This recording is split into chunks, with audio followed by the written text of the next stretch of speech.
there is no such thing as spot reduction. When you lose fat, you're going to lose it all over the body. You cannot target your belly.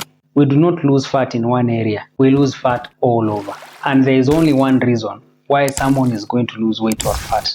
And that reason is being in a negative energy balance. And this can be achieved in two ways. Number one is through diet, and you do this by creating a caloric deficit. This means consuming fewer calories than your body burns. The second one is through expending more calories than you consume.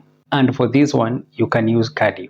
Which one is better? I prefer diet, it's easier, but you can do both. This is how you do it. Number one, estimate your maintenance calories. How do you do it? Take your weight and multiply it by 32.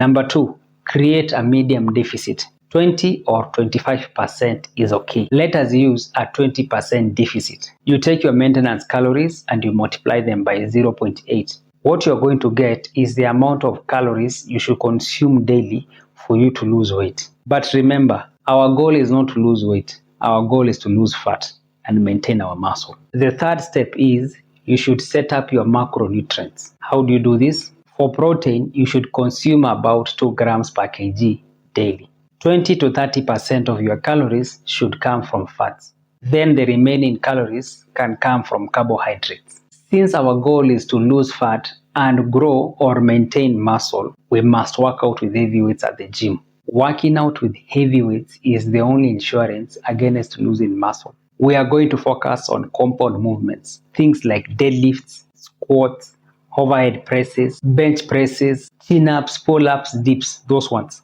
With these exercises, our goal will be to get stronger in a medium rep range. That is anywhere between 4 to 12. Of course, to grow muscle, you don't need to focus on strength. But for us, since we want to lose fat and we are already in a deficit, we need to give the body a reason to maintain or grow muscle. If we do not train for strength in that medium rep range, we are going to lose both fat and muscle. And that is not something you want to see.